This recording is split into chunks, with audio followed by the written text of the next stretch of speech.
turminha, professor Samuel Doria, mais uma vez, falando de matemática com vocês. E aí, tudo bem com vocês? Vamos para mais uma videoaula de matemática. Nós hoje estudaremos a aula 3 e a aula 4, resumida em uma videoaula, a segunda videoaula dessa semana. E aí, peguem o seu material escolar, lápis, borracha, caneta, régua, livro didático, para nós estudarmos. É importante vocês entenderem que as páginas que estamos trabalhando, se nós não respondermos aqui junto todas as questões, as que faltarem, vocês respondem em casa. Se tiverem dúvida, vocês recorrem aos professores de vocês. Então, nós não podemos esquecer que o nosso componente curricular continua sendo matemática. Nossas aulas têm como público-alvo vocês alunos do 5º e 6º ano. Nessa aula de hoje, nós vamos continuar falando de frações. Agora nós vamos para a página 142 a página 144. Ou seja, nós vamos estudar a página 142, 143 e 144. Se nós não resolvermos aqui todas as questões dessas páginas, as que faltarem, vocês respondem em casa. Pessoal, vamos iniciar a nossa aula falando de uma contextualização que tenha no livrinho de vocês. Essa contextualização, ela mostra o antes de Bernardo. Bernardo, ele viu uma torta dividida em 4 partes iguais. Aí Bernardo não se conteve. Ele foi lá e comeu essa torta. Quem vai ver uma torta dividida em 4 partes iguais? Uma torta bem recheada e gostosa. E vai deixar lá? Ninguém, né? Então Bernardo também não deixou a torta lá. Ele foi e comeu a torta por completa.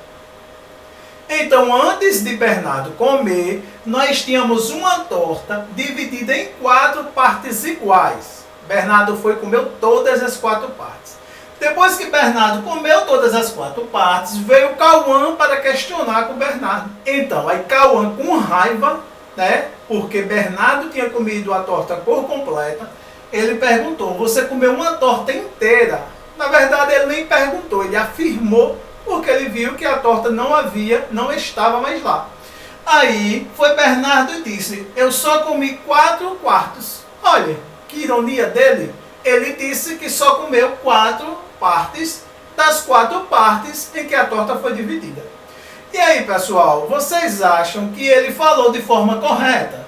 Você acha que Bernardo justificou de forma correta que ele comeu apenas 4 partes das 4 em que a torta foi dividida? Vamos falar um pouquinho sobre essa ideia, dessa representação, dessa fração? Então, aí o que é que ele quer? Que a gente responda as seguintes perguntas. Olha, Bernardo comeu a torta inteira. Vocês acham que ele realmente comeu a torta inteira? Sim, Bernardo realmente comeu a torta inteira. A torta estava dividida em 4 partes iguais e ele comeu as 4 partes. Mesmo que ele representou por uma fração, mas não deixou de ter comido a torta inteira. Depois ele quer saber: 4 partes da torta são mesmo que uma torta inteira.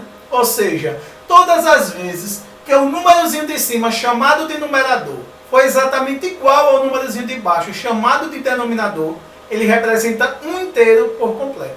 Então, 4 quartos da torta e uma torta são ou representam a mesma quantidade.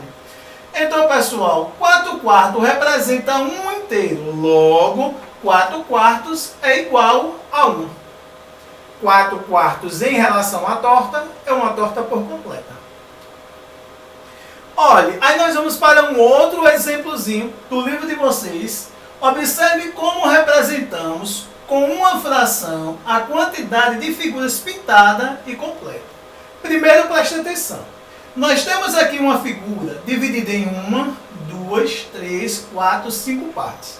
Ele pintou por completo as 5 partes. Então, o denominador, que é o de baixo, indica que a figura foi dividida em 5 partes iguais. O numerador, que é o de cima, indica que ele pintou as 5 partes. Portanto, ele pintou a figura por completo. Aqui abaixo, ele pegou 2 figuras do mesmo tamanho, divididas também em 5 partes iguais, e aí também ele pintou todas por completo. Aqui o denominador 5, ele indica que a figura foi dividida em 5 partes iguais, as figuras. Então, aí nós estamos dizendo que ele pintou 10 partes iguais. Eram 2 inteiros esses inteiros foi dividido cada um em 5 partes, totalizando 10 partes, e ele dividiu e ele pintou todas as 10. Então, nós estamos dizendo que 5 quintos é igual a 1 inteiro, estamos dizendo que 10 quintos é igual a 2 inteiros. Portanto, todas as vezes que o numeradorzinho de cima for igual ao de baixo, ele representa 1 inteiro por completo.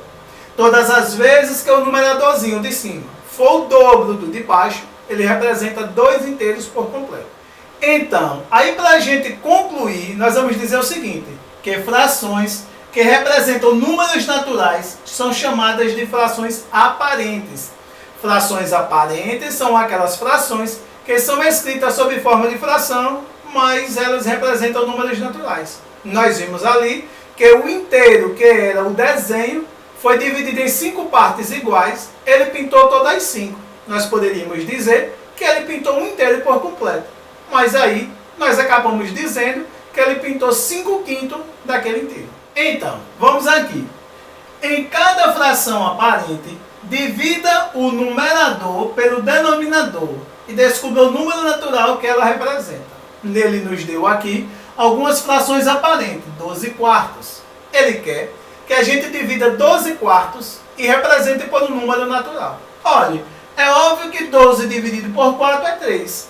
Portanto, tanto faz eu colocar 3 quanto 12 quartos. É o mesmo resultado, ou é o mesmo valor.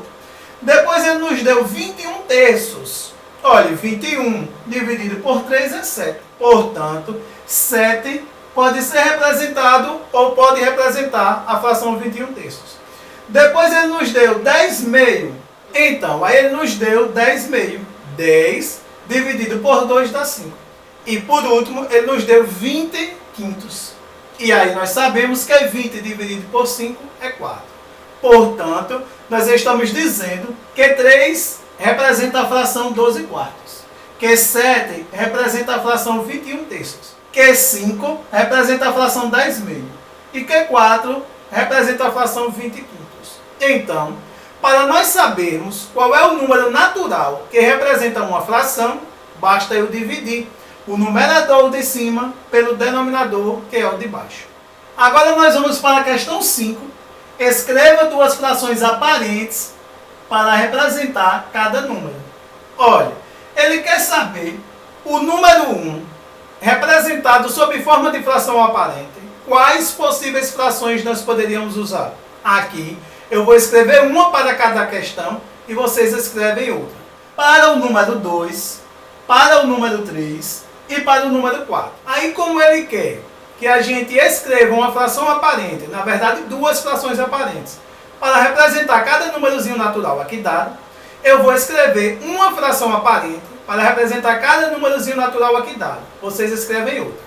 Por exemplo, para o 1, eu escrevi 5 quintos. Numerador igual a denominador. 5 dividido por 5 dá 1.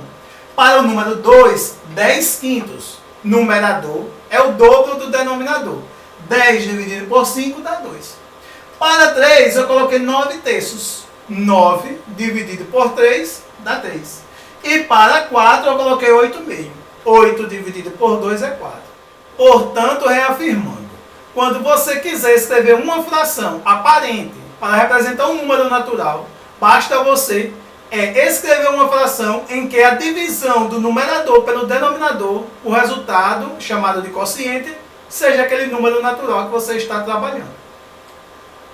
Olha, frações equivalentes, que está na página 144. O que é frações equivalentes? São frações que são escritas com números diferentes, mas representam a mesma quantidade. Aí ele disse o seguinte: Hélio, Lúcia e Sandra desenharam figuras iguais. Observe como cada um dividiu em partes iguais e pintou uma ou mais partes de azul e completa. Então nós estamos dizendo que o desenho de Hélio é esse daqui. Ele pegou um círculo, dividiu em 2 partes e pintou uma dessas 2. Depois veio Lúcia, pegou o mesmo círculo, dividiu em 4 partes e pintou 2. Depois veio Sandra, pegou o mesmo círculo, dividiu em 8 partes e pintou 4. Então, pessoal, o que é que nós estamos percebendo aqui? Estamos percebendo que Hélio pintou exatamente metade do seu desenho. Estamos percebendo que Lúcia pintou também exatamente metade do seu desenho. E estamos percebendo que Sandra pintou também exatamente metade do seu desenho. Então, o que é que nós vamos dizer? Nós vamos dizer o seguinte, que como Hélio ele dividiu a figura em duas partes e pintou uma, logo, 1/2 é a fração que representa a figura de Hélio. Uma das duas partes foram pintadas. Nós vamos dizer que Lúcia dividiu sua figura em 4 partes e pintou 2. Logo, ela pintou 2/4 dessa figura. Nós estamos dizendo também que Sandra dividiu em 8 partes e pintou 4. Logo, 4/8 é a fração que representa essa figura. Pessoal, mas o que é que nós vamos informar? Nós vamos informar o seguinte. Nós podemos dizer que todos pintaram a mesma parte das figuras. Nós vamos informar ou afirmar que 1/2 é exatamente igual a 2/4 e que 2/4 é exatamente igual a 4/8. Portanto, 1/2, 2/4 e 4/8 são frações equivalentes. Elas representam a mesma quantidade de um mesmo inteiro. Então, para resumir, nós vamos dizer que frações que representam a mesma parte de um todo são chamadas de frações equivalentes. Então, pessoal, nossa aulinha de hoje fica por aqui. Nós estudamos um pouco mais de habilidades relativas a frações, né? Acompanhe conosco, responda as questões que nós não conseguimos responder aqui na videoaula, que está nas páginas citadas no início da aula. Um forte abraço e até o próximo encontro.